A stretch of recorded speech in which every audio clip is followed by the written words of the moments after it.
Minneapolis city leaders said that they are working to improve Uptown. This morning, an update on their efforts to make the neighborhood safer and more livable. We want to get to the live desk. It's where we find our Barrett Leone with what we are expecting to hear from city leaders today. Barrett?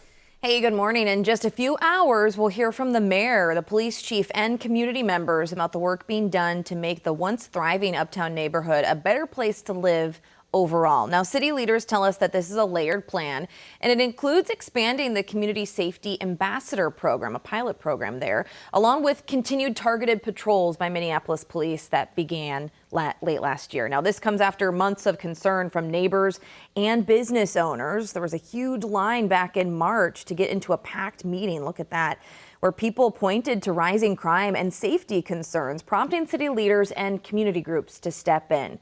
Today's announcement is expected to build on those efforts, focusing on safety, infrastructure, and partnerships to help restore Uptown as a destination.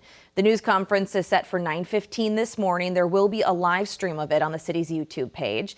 We will also share updates from today's event as we have them. Now, some community initiatives to restore Uptown to what it once was are already underway, and we'll hear from neighbors doing that work in the next half hour. I know this has been very important to a lot of people. And we know what Uptown can be. We've seen it before. What it was and what it can be. All right. Thanks, Barrett.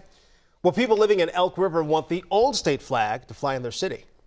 Moved and seconded. All in favor, say aye. Aye. Opposed? Motion carries.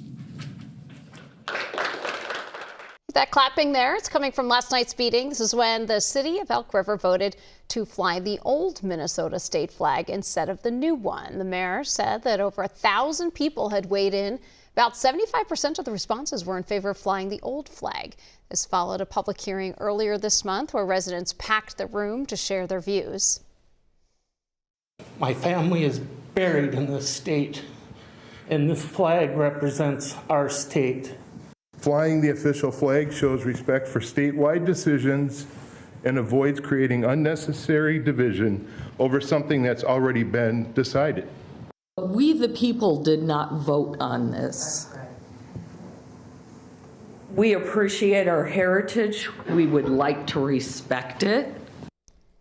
Elk River follows Champlin, Zumbrota, Plainview, and others in reverting back to the old state symbol. Some Elk River City Council members say they don't feel Greater Minnesota was represented through the redesign process that happened in 2023. The mayor believes more rural communities will make the same choice. Suspense is building over whether the U.S. and Iran will hold a second round of talks in Pakistan. CBS News' Bradley Blackburn tells us this comes as the two-week ceasefire is set to expire at midnight. President Trump insisted the Iranians will come to the negotiating table in a radio interview late Monday. Now we have to get it done. And if they don't, they're going to see problems like they've never seen before. Vice President J.D. Vance is set to lead the U.S. delegation, but Iran still hasn't formally agreed to talks. Iran's parliamentary speaker warned, "We do not accept negotiations under the shadow of threats, and we have prepared to reveal new cards on the battlefield." His words came a day after the U.S. military seized an Iranian cargo ship after it allegedly tried to break the blockade at the Strait of Hormuz. The president has vowed to keep the blockade in place until a deal is reached. On Capitol Hill Monday, a veterans-led protest called for an end to the conflict, while top Democrats slammed the impacts on the economy. A big part of the problem right now, particularly as it relates to skyrocketing gas prices, is Donald Trump's reckless and costly war of choice. Over the weekend, Energy Secretary Chris Wright predicted that gas prices, now hovering over $4 a gallon, won't fall below $3 until next year. President Trump has a different take. You're going to see energy come down like you've never seen it before. Meanwhile, CBS News has learned another round of peace talks between Israel and Lebanon will take place in Washington later this week. Bradley Blackburn, CBS News, New York. So President Trump said in an interview yesterday that he is, quote, highly unlikely to extend the ceasefire after it expires without a deal.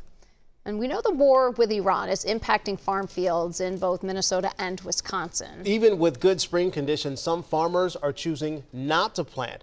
Farm diesel prices have gone up 46% since the war started. The American Farm Bureau Federation says that's on top of rising fertilizer prices. And trade wars, along with tariffs, are also causing troubles.